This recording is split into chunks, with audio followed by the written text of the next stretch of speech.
Hello दोस्तों, नमस्ते। स्वागत है आप सभी का रिएक्शन सनातन में। दोस्तों, आज की वीडियो में हम 1971 भारत पाकिस्तान वॉर के बारे में जानेंगे। किस तरीके से भारतीय सेना ने पाकिस्तान के 93,000 सैनिकों का सरेंडर कराया था। ये दुनिया में सबसे बड़ी जीत थी। आज तक किसी भी देश की सेना ने दुश्मन के 93,000 सैनिकों का सरेंडर नहीं कराया जो भारतीय सेना ने कराया। पाकिस्तान आज भी और पहले भी कहता था कि पाकिस्तान का दोस्त चाइना है, लेकिन उस समय ना चाइना बचा पाया और ना अमेरिका। तो आइए जानते हैं भारतीय सेना के वीर गाथा शौर्य के बारे में। किस तरीके से भारतीय सेना के जवानों ने इतनी बहादुरी से लड़ाई लड़ी। न देखे तो ही अच्छा है, क्योंकि इस वीडियो में हम बताएंगे कि कैसे हमारे भारत के वीर सिपाहियों ने, दो सैनिकों ने मिलकर पाकिस्तान के 93,000 फौजियों को घुटने टेका दिया था और दुनिया का सबसे बड़ा हार हुआ था और भारत के 2 सैनिक मारे गए थे लोंगेवाला में। हम इस वीडियो में बताएंगे कैसे पीएनएस गाजी को डुबा दिया गया। ये भी बताएंगे कि चाइना पाकिस्तान का इतना बड़ा दोस्त बनता है, लेकिन 1971 में क्यों नहीं बचा पाया, न चाइना बचा पाया और न ही अमेरिका बचा पाया। इस वीडियो में हम A to Z बातें करेंगे। अगर आप इस वीडियो को कंप्लीट देख लेते हैं तो कोई भी पाकिस्तानी की हैसियत नहीं होगी कि आपसे आंखें मिला सके। इसलिए इस वीडियो को देखते रहिएगा। यदि आप राष्ट्रवादी, अगर आप भारतीय हैं तो ही इस वीडियो को देखें। पाकिस्तानी और बाहर के चाइनीज वगैरह लोग इस वीडियो को न देखें, ये उनके लिए एक तरह का वार्निंग है, क्योंकि इसमें हम भारतीय सेना के हर उस वीर गाथा को बताएंगे जो एक हर भारतीय सुनना चाहता है। A to Z उस बातों को बताएंगे। पाकिस्तानी इस वीडियो को क्यों ना देखें, तो भैया आप देख लीजिए यहाँ क्यों ना देखें, क्योंकि हम आज चर्चा करने वाले हैं इसकी। और आप देख रहे हैं, if you don't believe then go on Google. भाई किससे मैच करता है तो आपको समझ में आ गया। भाई बुरा नहीं मानिएगा आप लोग, ध्यान से समझिए। जब भारत पाकिस्तान का विभाजन हुआ तो उसी समय पाकिस्तान 2 भाग में था। एक इधर वाला जो एरिया है, इसे हम लोग कहते थे पश्चिमी पाकिस्तान, जो मेन पाकिस्तान का एरिया है। और ये जो आज आप बांग्लादेश देख रहे हैं, ये बांग्लादेश नहीं था, बल्कि ये उस वक्त पूर्वी पाकिस्तान था। पूर्वी पाकिस्तान के लोग बंगाली भाषा को बोलते थे। पाकिस्तान के लोग इन लोगों को बड़ा भद्दे मजाक करके बोलते थे, कहते तुम लोग गधे हो, कुछ नहीं जानते हो, किसी काम लायक नहीं हो, यूजलेस हो लोग, तुम लोग छोटे हो, काले हो, मतलब उल्टा सीधा मजाक कर रहे थे। पश्चिमी पाकिस्तान के लोग इधर के लोगों को पसंद नहीं करते थे। हो गया नहले पे दाला 1970 में। 1970 में इस पूर्वी पाकिस्तान के शेख मुजीबुर रहमान चुनाव जीत गए और वो यहाँ के प्रधानमंत्री के पद के चुनाव जीत गए।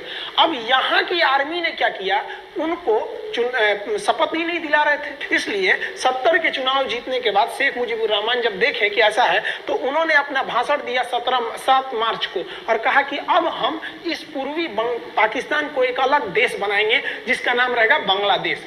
इस भाषण के वजह से आर्मी ने, पाकिस्तान की आर्मी ने 25 मार्च 1971 को गिरफ्तार करके और पश्चिमी पाकिस्तान में अरेस्ट करके बंदी बनाकर रख दिया और यहाँ पर जुल्म करना चालू कर दिया।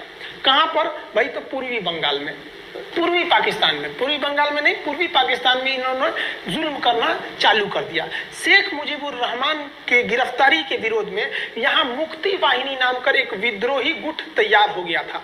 लेकिन पाकिस्तान के, पश्चिमी पाकिस्तान के लोगों ने इस पूर्वी पाकिस्तान पे इतना भयानक जुल्म किया कि इस पूर्वी पाकिस्तान में, इस पश्चिमी पाकिस्तान के लोगों ने यहाँ पर 30 लाख लोगों को कटवा दिया। 30 लाख लोगों को कटवा दिया। 4 लाख महिलाओं का बलात्कार कर दिया। अपने देश के 4 लाख औरतों का रेप किया। यहाँ पे इतना भयानक वो दृश्य है कि अगर हम उसको YouTube पे दिखा देंगे ना, तो YouTube हमारे ऊपर क्लेम करेगा, भैया आप ये सब इतने भयानक दृश्य नहीं दिखा सकते। आप अंदाजा लगाइए इनकी क्रूरता का। ये अपने देश पर इतना भयानक जुल्म कर रहे हैं। इतना भयानक जुल्म किया इन लोगों ने कि शेख मुजीबुर रहमान की गिरफ्तारी के बाद इस जुल्म का नतीजा ये हुआ कि अप्रैल 1971 तक भारत में यहाँ से लोग भाग के आ गए कि भैया हम जिंदा रहेंगे तब तो। और यहाँ 10 लाख लोग भारत में आ गए शरण लेने कि भैया हमको बचाइए। तो इंदिरा गांधी जानती थी कि जब तक यहाँ शांति नहीं होगा तब तक ये लोग वापस नहीं जा सकते थे। और शांति का एक ही था कि यहाँ पे घुस के इनको मारा जाए ताकि ये पश्चिमी पाकिस्तान वाले लोग यहाँ पर सुधर सके।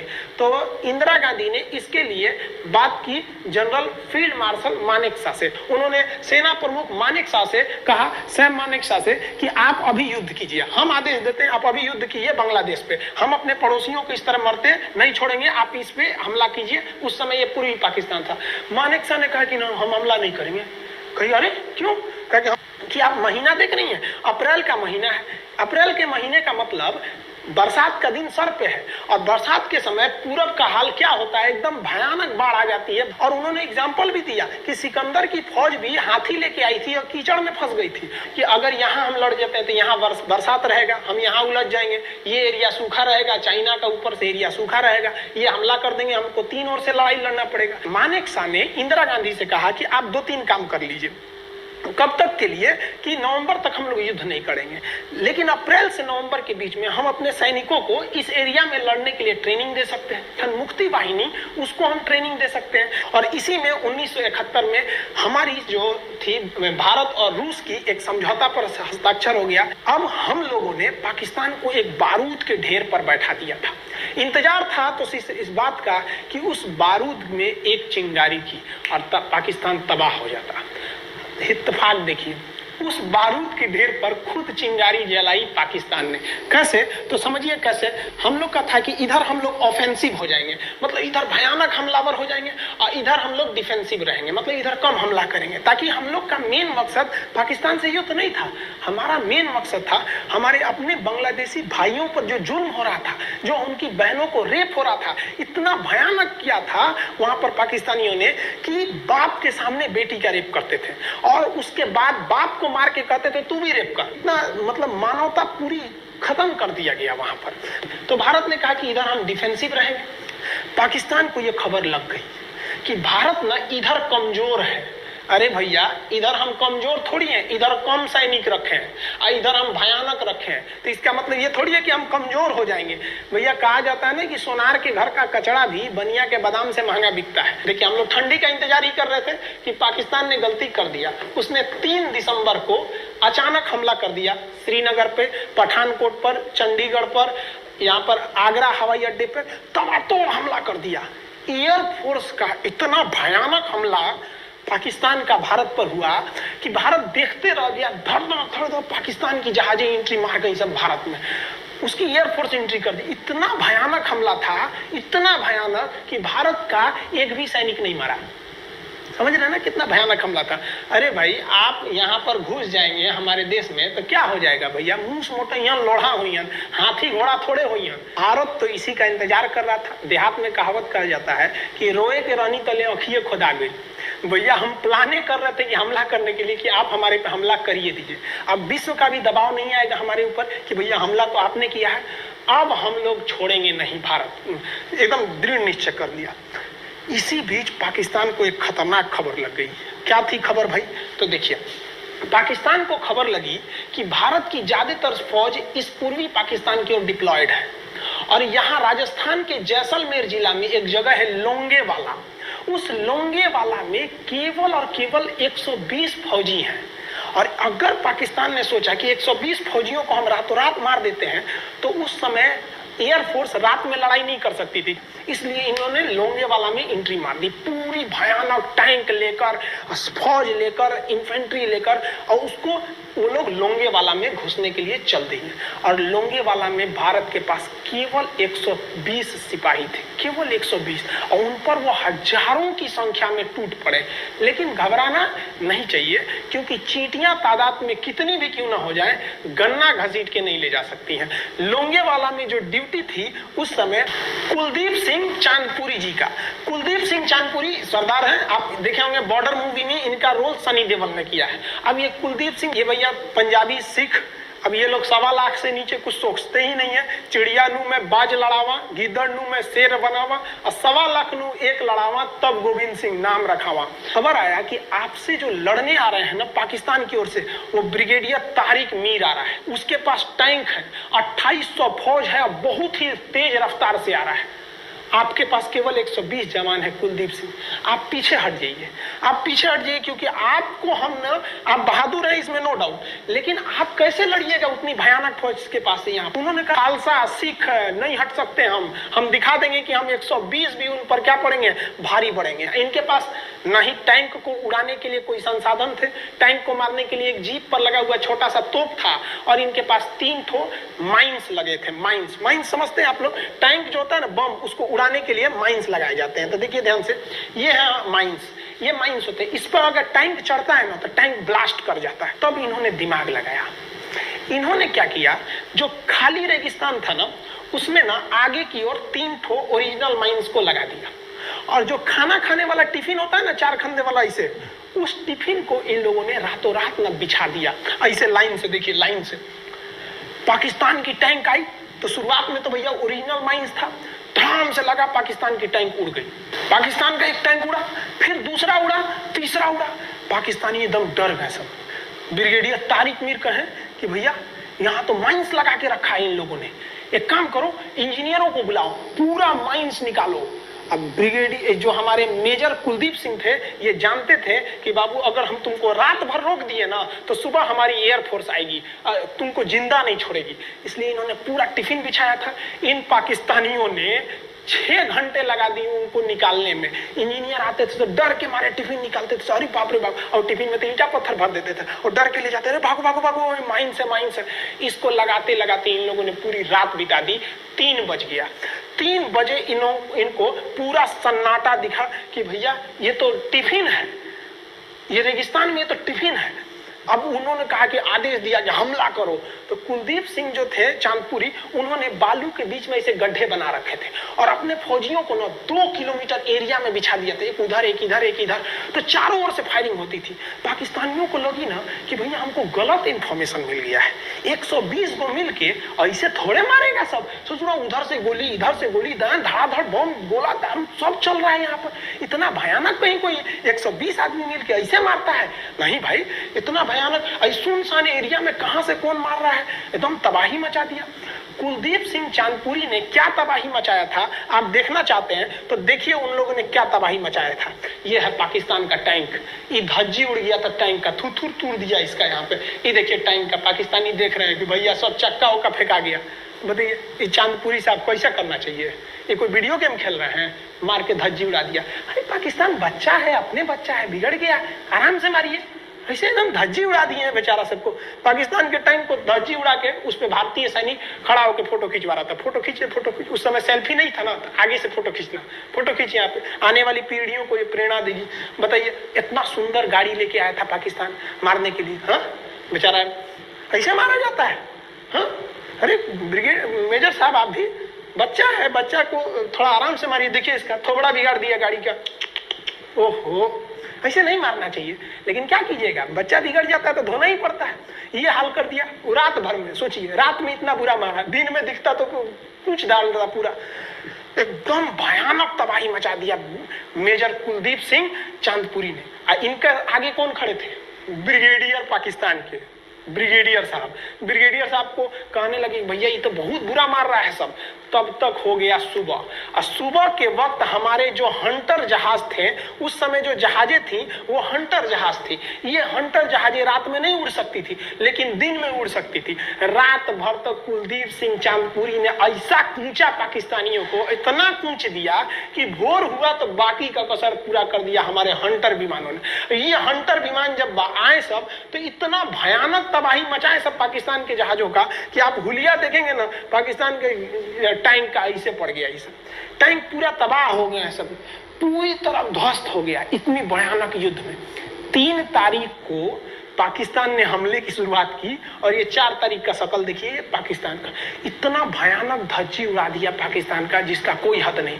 पाकिस्तानियों को दुम दबा के भागना पड़ा। ब्रिगेडियर साहब भागे, कहें कि भाग भैया न तो ये सब जान ले लेगा सब। हम लोगों ने पाकिस्तान के टैंकों को अपने यहाँ रख लिया है म्यूजियम में। आज भी जाके देखिएगा ना तो इन टैंकों को डर के मारे पाकिस्तानी छोड़ के भाग गए कि भागो भाई यहाँ पर। ये 120 जवानों का जलवा था। और पाकिस्तानी कहते हैं कि हिंदुस्तान के लोग क्या लड़ेंगे, अरे भैया हम चीन पे वीडियो बनाए थे, आप पे नहीं बनाए थे, जो आप लोग हम लोग को बोल रहे थे कि पाकिस्तान हिंदुस्तानियों की औकात नहीं। देखिए अभी हम आपको औकात दिखाते हैं आपकी, ये आपका टैंक है, आके ले जाइए, हिम्मत है तो लेके जाके दिखाइए यहाँ पर। हाल तो ये हो गया था ना कि हम लोगों ने जो पाकिस्तानियों की जान ली थी ना, डर के मारे वो लाश उठाने नहीं आए थे, लाश को गिद्ध खा गए थे सब। हम लोग बोल रहे थे कि भैया हम गोली नहीं चलाएंगे, लाश लेके चल जाओ, हम नहीं जाएंगे, तुम लोग रेगिस्तान को कब्रिस्तान बना दिए हो। रेगिस्तान को कब्रिस्तान हम लोग हमला करने आए थे, शुरुआत तो तुमने किया था यहाँ पे।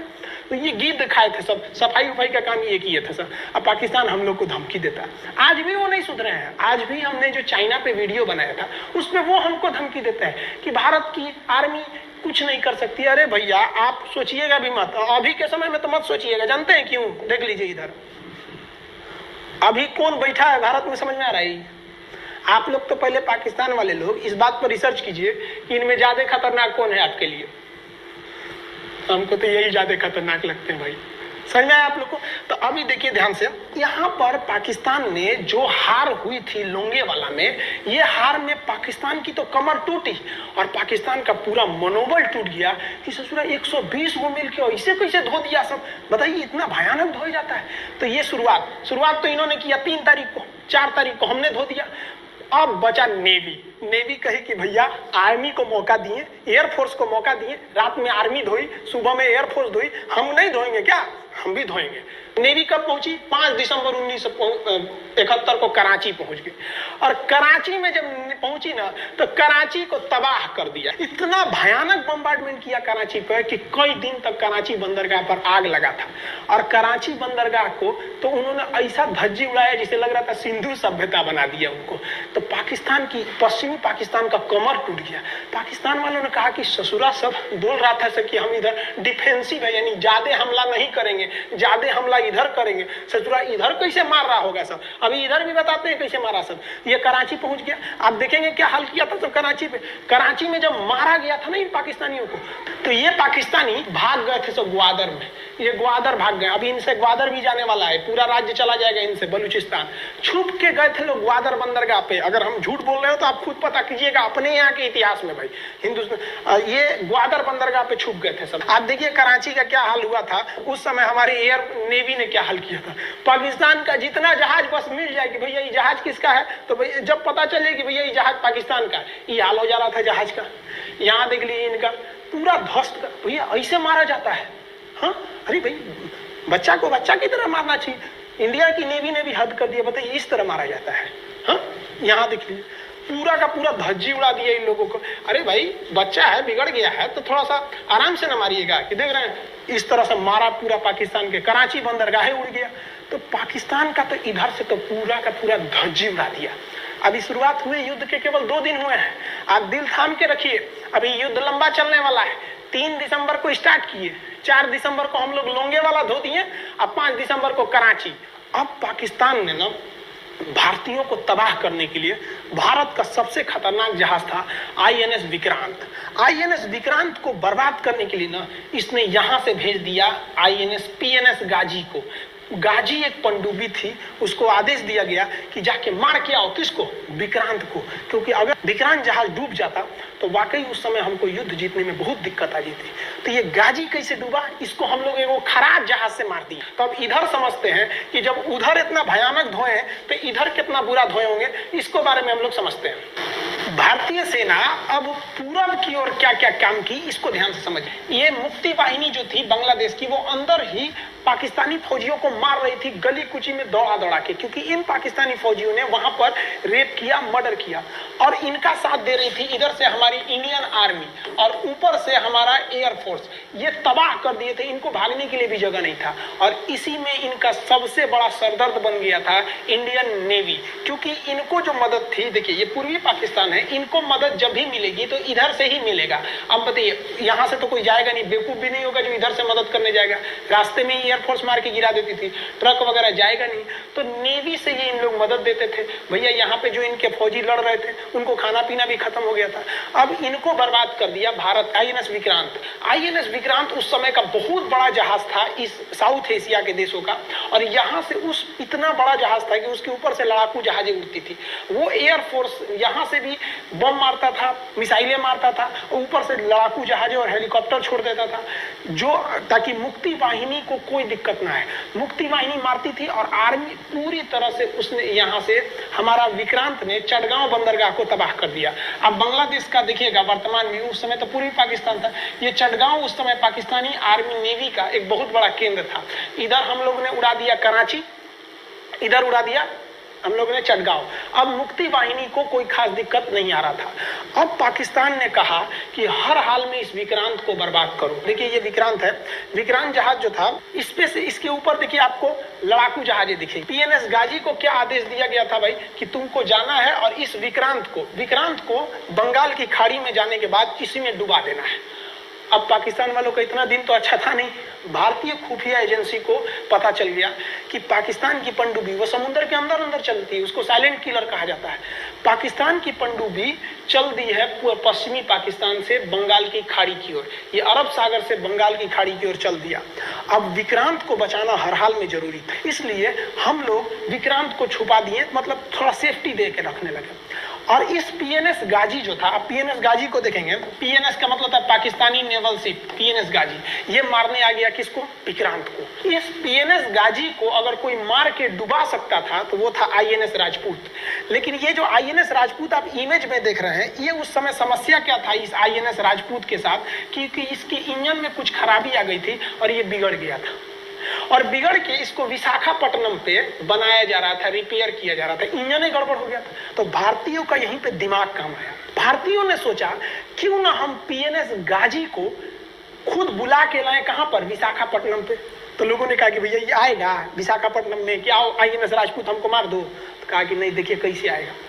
भारतीयों को पता था कि हिंदुस्तान में पाकिस्तानियों के कुछ न कुछ जासूस होंगे और वो पाकिस्तान को पल पल की खबर दे रहे होंगे। भारतीयों ने क्या किया, आईएनएस विक्रांत के जितने भी अधिकारी थे उनसे कहा कि आप लोग अपने अपने घर फोन कीजिए कि हम विशाखापट्टनम आ रहे हैं, तुम लोग हमको छुट्टी मिला है, विशाखापट्टनम में 10 दिन रुकेंगे, हमारे लिए तुम लोग खाना पीना अच्छा से बनाओ।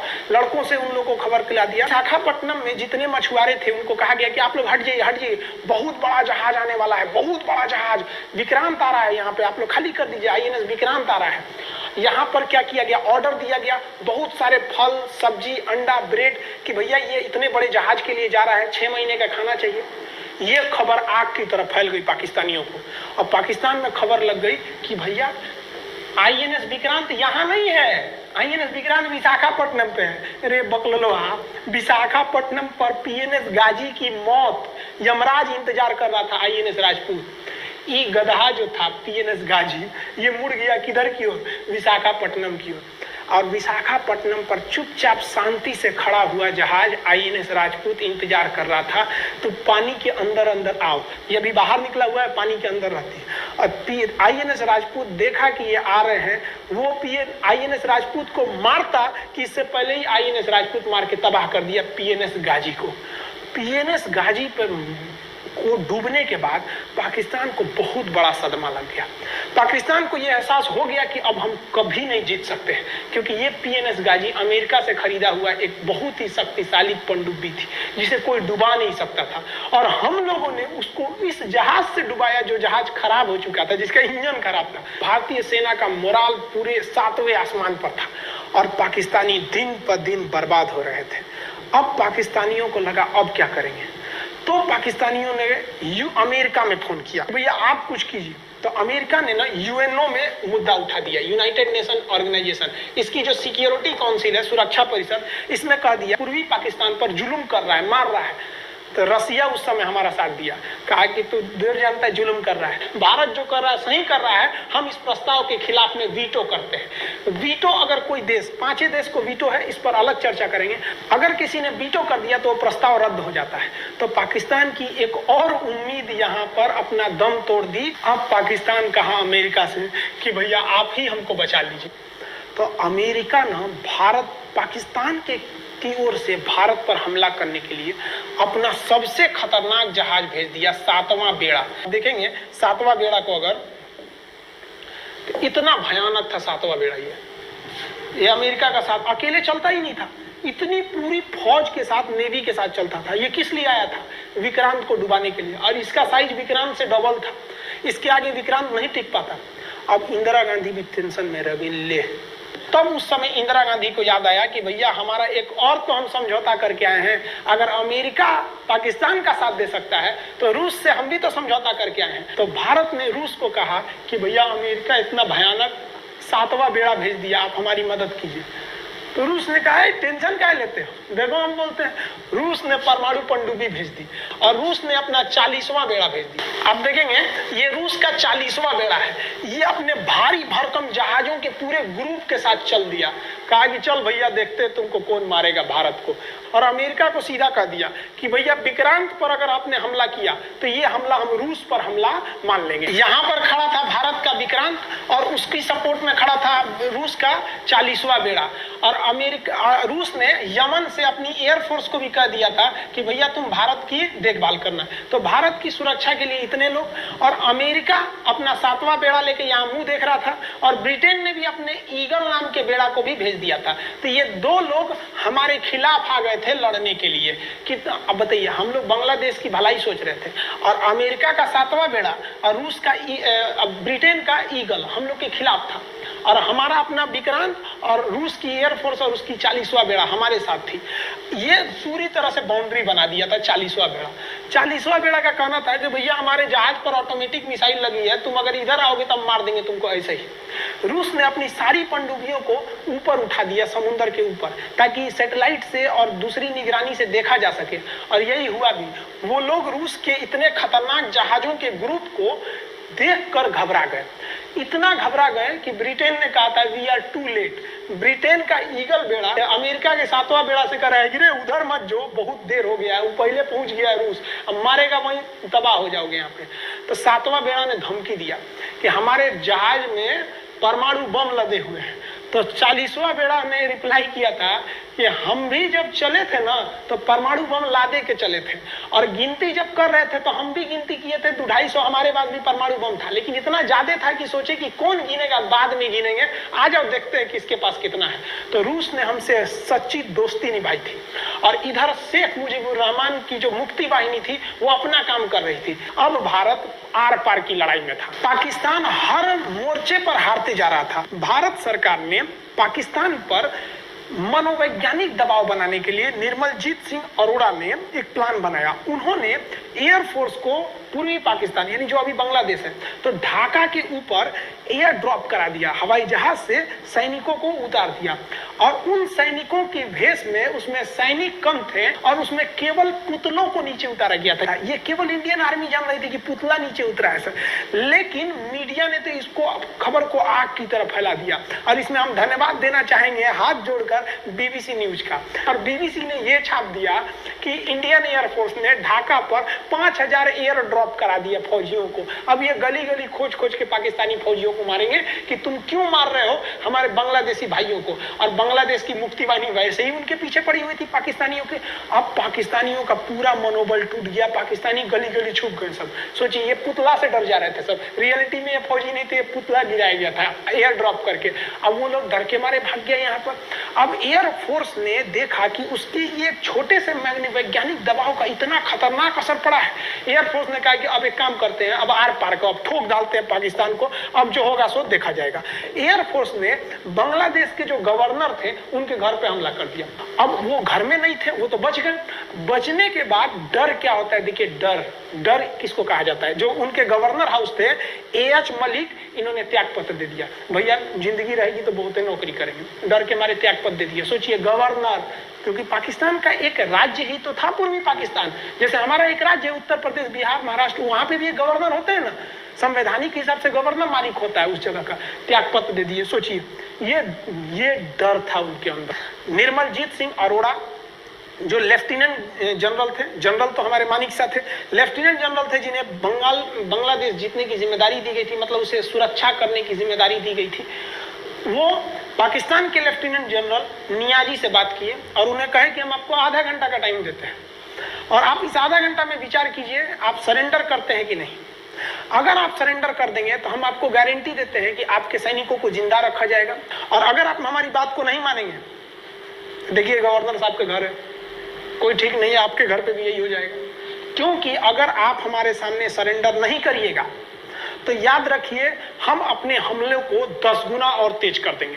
और हार तो आप चारों ओर से गए हैं। भारत चाहता था कि जल्दी से जल्दी इस युद्ध को खत्म किया जाए, क्योंकि अब ये अंतर्राष्ट्रीय मैटर हो चुका था। अब अमेरिका अपना नाक पे ले लिया था कि भैया हमारा जहाज मार के गिरा दिया। अब PNS गाजी उसी की पनडुब्बी थी, वो तो पाकिस्तान को दिया। 7वां बेड़ा को नहीं घुसने दिया तो अमेरिका की किरकिरी हो रही थी। ब्रिटेन के ईगल को घुसने नहीं दिया, उसकी किरकिरी हो रही थी। और भारत को उस समय लोग कहते कि ये गरीब देश है, अभी अभी आजाद हुआ है। 1971 में हमारी यही हाल थी और सारे लोग कह रहे थे, उसको गरीब समझ रहे थे। रुआ के रख दिया अमेरिका को, हर जगह धो दिया पाकिस्तान को। अब बेचारे नियाजी क्या कर सके। नियाजी को आधे घंटे का टाइम दिया गया। 16 दिसंबर 1971, याद रखिएगा दिन, 16 दिसंबर 1971। ये हमारे इतिहास का 13 दिन के युद्ध में हमने पाकिस्तान को धूल चटा दिया था, क्योंकि 3 दिसंबर को पाकिस्तान ने युद्ध स्टार्ट किया था और 16 दिसंबर हम लोगों ने जनरल नियाजी से आत्मसमर्पण करवा लिया। और आत्मसमर्पण आप देखना चाहेंगे जनरल नियाजी का। जनरल नियाजी इन्होंने हमारे लेफ्टिनेंट जनरल निर्मलजीत सिंह अरोड़ा के सामने आत्मसमर्पण साइन किया। और साइन करने के बाद बांग्लादेश के ढाका रेस कोर्स में इन्होंने साइन किया और इनकी आंखों में आंसू था। एक देश के सेनापति के लिए इससे शर्म की बात क्या है जो गिनीज बुक में नाम रिकॉर्ड करा दिया। गिनीज बुक में कैसे? देखिए, पाकिस्तान के लोग हम चाइना के वीडियो बनाए थे, उस पर कमेंट कर रहे थे कि इंडियन आर्मी कुछ नहीं कर सकती। देखो, बांग्लादेश तुम्हारी बहादुरी का जीता जागता उदाहरण है। तुम्हारे यहाँ का 93,000 फौज, सोचिए 93,000 सैनिक पूरी दुनिया में आज तक आत्मसमर्पण नहीं किया। ये 93,000 लोगों ने आत्मसमर्पण कर दिया। देख लीजिए, ये अपना बंदूक फेंक दिए, अपने स्टार नोच के उतार दिया कि भैया हम लीजिए आत्मसमर्पण कर रहे हैं, बेल्ट उतार के दे दिया, अब चलिए जहां ले जा रहे हैं, जितना लाठी मारना है हमारी, आत्मसमर्पण। ये वही पाकिस्तान है, याद रखिए। आप याद कीजिए, हमारे 120 सैनिकों ने आपको धूल चटा दिया था लोंगेवाला में। केवल 2 सैनिक मरे थे लोंगेवाला में और पूरी की पूरी आपको भगा दिया था 4 दिसंबर को ही। और आप याद कीजिए, बहुत बहादुर बनते हैं ना। 93,000 फौज आपकी हार के गई है यहाँ से। इतना बड़ा हार दुनिया में आज तक कहीं का नहीं हुआ है। 93,000 सैनिक सरेंडर करके गए हैं भारत के सामने से। क्या बात कीजिएगा आप हमारे सामने। तो ये है, गिनीज बुक में नाम है। ये तो है भैया पाकिस्तान की आर्मी, एक तरह से गिनीज बुक में नाम है ना जी। भले हारने से नाम है तो क्या हुआ, पाकिस्तान के लिए इससे खुशी की बात क्या हो सकती है कि भैया गिनीज बुक के नाम है। अभी इन लोगों को जेल में बंद कर दिया गया, बाद में हम लोगों ने इन्हें छोड़ भी दिया था। और इस सरेंडर के बाद बांग्लादेश की जो मुक्ति वाहिनी थी उसके चेहरे पर यह मुस्कान थी कि बांग्लादेश अब स्वतंत्र हो गया। ढाका, इंदिरा गांधी का स्टेटमेंट था, ढाका स्वतंत्र राजधानी है स्वतंत्र बांग्लादेश की। ये खुशी थी बांग्लादेशियों के चेहरे पर, जिनकी बहनों की इज्जत आबरू लूट ली गई थी उन्हीं देश के फौजियों के द्वारा। जिनके ये जो नियाजी थे, जब इन्हें लेफ्टिनेंट गवर्नर बना के भेजा गया था बांग्लादेश में, तो ये नहीं पूछे थे कि बांग्लादेश का स्थिति क्या है। ये पूछे थे कि जिन लड़कियों का रेप हुआ है वो कहाँ है, सब दिखाओ तो, मतलब ये भी जाके करेंगे। ये हाल था। ये इनके चेहरे पर मुस्कुराहट थी। बाद फिर मुजीबुर रहमान को पाकिस्तान से स्वतंत्र कराया गया।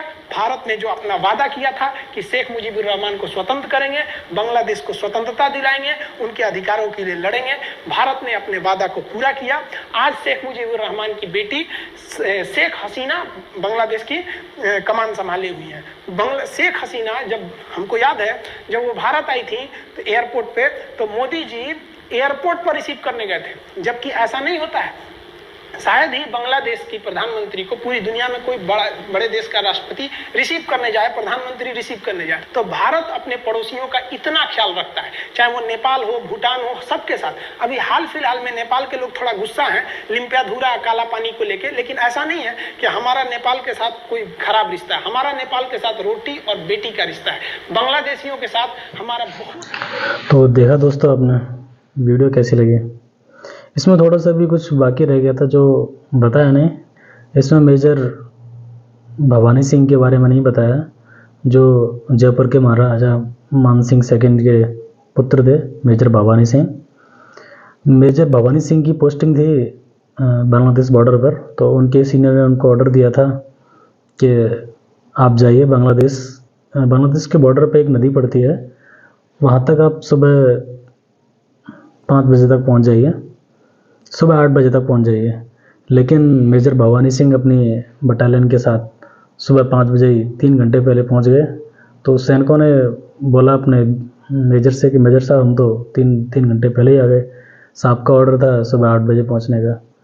तो मेजर भवानी सिंह ने आदेश दिया, साहब का ऑर्डर बाद में देख लेंगे, आइए और बॉर्डर क्रॉस करते हैं। और मेजर भवानी सिंह बांग्लादेश के अंदर घुस गए।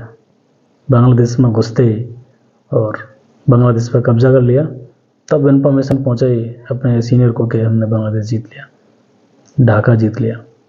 तो उनके सीनियर को बहुत गुस्सा आया कि तुमने मेरे आदेश के बिना कैसे बांग्लादेश के अंदर घुस गए, वापस आइए। तो मेजर भवानी सिंह ने मना कर दिया वापस आने से, बोला मैं वापस नहीं आऊँगा। उनके सीनियर ने बोला मैं तुम्हारा सीनियर हूँ, आपको वापस आना पड़ेगा, मेरा आदेश है, मैं आपका आदेश नहीं मान रहा, मैं वापस नहीं आऊँगा। उन्होंने मना कर दिया क्लियर, क्या मैं वापस आऊँगा तभी आ सकता हूँ यहाँ से, मेरे मरने के बाद मेरे मार के आप मेरे को वापस लेके जा सकते हैं, अदरवाइज मैं वापस नहीं जाने वाला। और दूसरी शर्त यह है कि या तो प्रधानमंत्री कह दें मुझसे फ़ोन करके तो मैं वापस जा सकता हूँ। तो जब उनको इंदिरा गांधी के पास ये खबर पहुँची कि ढाका जीत गए, तो जब जैसे ही उन्होंने पढ़ा लेटर कि हम ढाका जीत चुके हैं, इंदिरा गांधी खुशी से चिल्ला उठी, उनका पल्लू लहरा रहा था। और वो जो फोटो था उनका पल्लू लहराते हुए इंडियन एक्सप्रेस अखबार में छपा था। तो ये थी वीर गाथा हमारे भारतीय सैनिकों की शौर्य गाथा, कितनी बहादुरी से लड़े। पाकिस्तान आज भी याद करता है भारतीय सेना के बारे में। तो दोस्तों आज के लिए इतना ही, मिलते हैं नेक्स्ट वीडियो में, तब तक के लिए जय हिंद, वंदे मातरम, सत्य सनातन वैदिक धर्म की जय।